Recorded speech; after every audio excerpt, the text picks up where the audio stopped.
Anyway, right. So what we're going to move along to now is the events that we're running are aimed not just at those currently serving within the armed forces, but the armed forces community, and that gives us an opportunity to explore and obviously go fishing for spouses and partners, etc. Because as Rob has just shown us, it is possible that other people within your family could become podiatrists. So what we're going to do now is we're going to introduce Jill Woods for it. Now, Jill is a spouse of somebody within the armed force. She's going to explain more. But Jill is actually not with us in this country, from what I understand. So I'm going to pass over now. Very much, Paul, much appreciated. Yes, sorry about that. I'm not a Teams user, so I didn't know where to unmute myself. Anyway, we found it. It's all good, all good. So yes, I have been asked to come along today to talk about my kind of dual life as a podiatry graduate, but also as a military spouse, because my podiatry career has probably been quite atypical in how many different varied roles I've had because of my other half of my life as a military spouse. So I just want to share some of that with you today so that you can see, as everybody already speaking has explained, how varied podiatry can be as a career. I kind of describe a podiatry degree as a golden ticket. I really feel it's something that gives you the opportunity to open so many different doors in so many different ways, and hopefully what I'm about to tell you will really shine a light on that.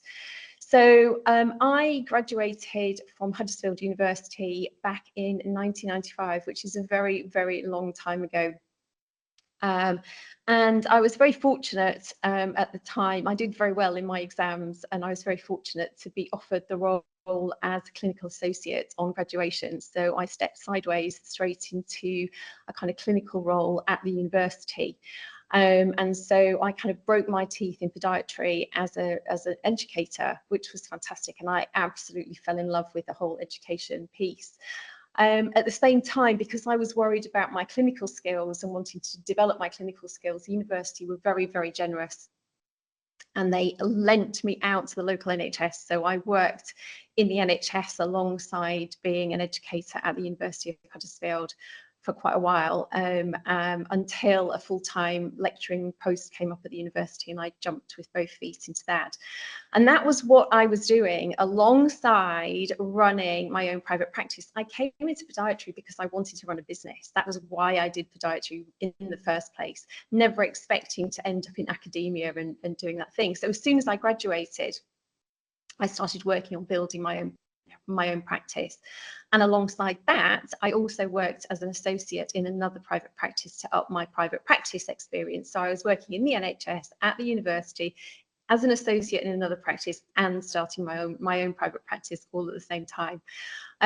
So I was busy. I was a busy bee, but loved every minute of all of those things. And then I met my husband, who is UK Army, back in 1999. And for a while, I kind of clung on to my old life at Huddersfield, doing all of those things. But then he got a posting down south, and I decided to jump in with both feet as a military spouse and do that. So, but here's where the flexibility comes in. I had already been approached by what was then the Society of Corporatists and Podiatrists to help them with their marketing podiatry as a career, ironically. Because of my marketing background, I'd worked in marketing and PR before I trained to be a podiatrist. So I came into podiatry with a marketing background. So I was working with the society on a sort of consultancy basis when I did my first accompanied post with my husband down south. And so I kind of was working on that. I started really to understand that my strength lay in teaching, and that also I had a unique experience in being a marketer and a podiatrist. And so I started to kind of plot and scheme how I could combine these things in order to maintain my life as a military spouse, becoming nomadic, but keep me within healthcare and the area of business that I loved. So I started kind of developing some training material. I got invited to talk at the society conference for many, many years. If you've been at a conference, you'll have seen me talk about marketing. And that was going swimmingly right up until the point my husband got a posting to Pakistan. And it was an accompanied posting, and I was given the opportunity of a lifetime, really, to go and spend a year in Pakistan, in southern Pakistan, up in the mountains near the border with Afghanistan. It was an opportunity that was not going to come around again, and so again I jumped in with both feet. And that was when the seed of what is now my business, Practice Momentum, took hold. And I thought, hang on, I've got a really great, strong background in marketing. I've run my own private practice. I sold my private practice to go to Pakistan. I had also, by this point, I went out to Nepal and taught wound care skills in a leprosy hospital in Nepal. Because I had my podiatry degree, I could do that.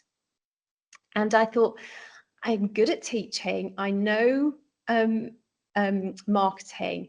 I've owned my own private practice, and it started to kind of stack this idea in my head. At the time, the internet was really taking off. This was 2009, and I thought, I can do this. I can go online and I can use a website to teach practitioners how to market their businesses.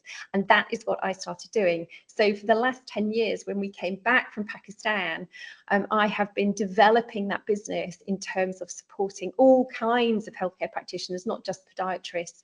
But because I have run my own private practice, came from a marketing background. I'm a trained educator. I spent my year in Pakistan teaching myself website coding and how to use social media and all of those things to run an offline business that I had at the time as well, a holiday cottage in the Peak District.